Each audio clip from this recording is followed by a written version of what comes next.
সালাম আলাইকুম। ওয়ালাইকুম আসসালাম। ভাই আপনার নাম কি? আমার নাম মোহাম্মদ সাইদ। সাইদ ভাই, আপনার কাছে জানতে চাই আগামীর বাংলাদেশে মুক্তির কান্ডারি কে বলে আপনি মনে করেন, যদি আপনি মতামত প্রকাশ করতেন। আমি এই মুহূর্তে দুইটা দলকে প্রাধান্য দিচ্ছি। প্রথমত আমি জামাতকে সাপোর্ট করতেছি, দ্বিতীয়ত বিএনপি।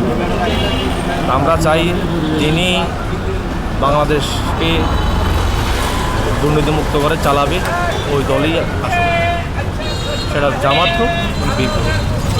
আদার দল তো এমনি ছোটোখাটো দল, এটাও কোনো কষ্টই আসে না।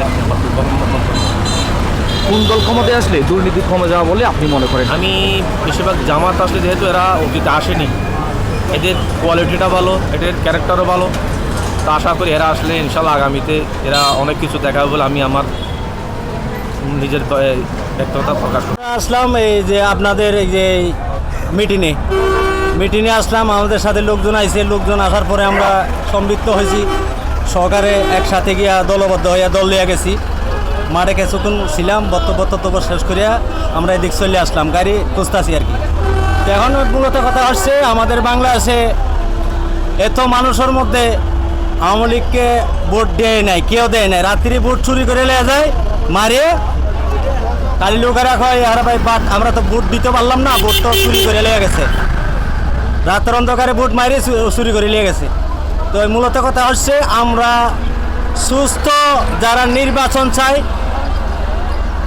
তাদেরকে আমরা সুস্থ নির্বাচনের মাধ্যমে আমরা ভোট দিব, এবং জনগণে যেভাবে বলে সেভাবে ওরা মানতে রাজি, আমরা ভোট দিব। কেমন ভোট দিব? আপনার মনে করেন চাইলের কেজি আগে ব্যস্ত 10 টাকা 12 টাকা, এখন হচ্ছে 60 টাকা 70 টাকা চাইলের কেজি, 60 টাকা 70 টাকা চাইলের কেজি। মনে করেন এখন জামাত আছে, বিএনপি আছে, আওয়ামী লীগ তো ভাগি গেছে। এ শালার শালি আমাদের লোকজনকে শেষ করে ফেলাইছে, এদের শেষ রাখে নাই, ধ্বংস করে ফেলাইছে। তো সেজন্য বলতেছি, আমি কি বলবো ভাই, এদেশের অবস্থা তো আপনারা সবাই জানেন। মনে হচ্ছে আপনার এই যে ছাত্ররা আন্দোলন করে এ দেশটারে স্বাধীন করছে, নতুন স্বাধীন বাংলাদেশ হয়েছে। সেজন্য আমরা এই নতুন স্বাধীন বাংলাদেশ চাই, আমরা সুস্থ নিরপেক্ষভাবে নির্বাচন চাই, স্বৈরাচার মুক্ত বাংলাদেশ চাই। সেক্ষেত্রে আমরা যেহেতু লাইনে ধরে নিজের ভোটটা নিজেরা দিতে পারি, এতটুকু আমার। সালাম আলাইকুম। ভাইয়ের নাম কি? আমার নাম কাউসার হাবিব তৌফিক। হাবিব। আচ্ছা হাবিব ভাই, আপনার কাছে জানতে চাই গত 16 বছরের শাসন ব্যবস্থা দেখেছেন, আপনার অভিজ্ঞতা থেকে বলবেন আগামীর বাংলাদেশে নতুন কান্ডারি মানে মানুষকে মুক্তি দিতে পারে কে? আপনার মতামত যদি প্রকাশ করেন। আমার মতামত যদি আমি ব্যক্ত করতে চাই, আগামীর বাংলাদেশ বিনির্মাণের জন্য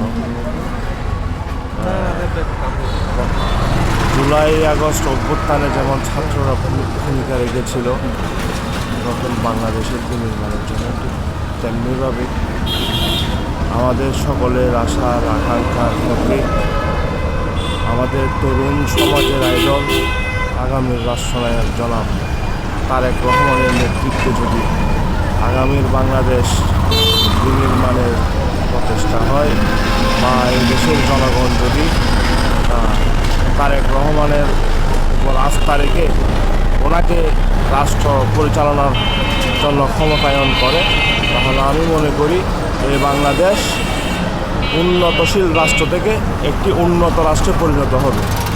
কারণ তারেক রহমান একজন ক্যারিসমেটিক রাজনীতিবিদ, ওনার দূরদর্শী রাজনৈতিক নেতৃত্ব এদেশের 16 কোটি মানুষের জানা, এবং আমি বিশ্বাস করি আপামর জনসাধারণ ওনার উপর আস্থা রাখবেন, এবং ওনার মাধ্যমেই আগামীর বাংলাদেশ বিনির্মিত হবে বলে আমি আশাবাদী এবং বিশ্বাস করি।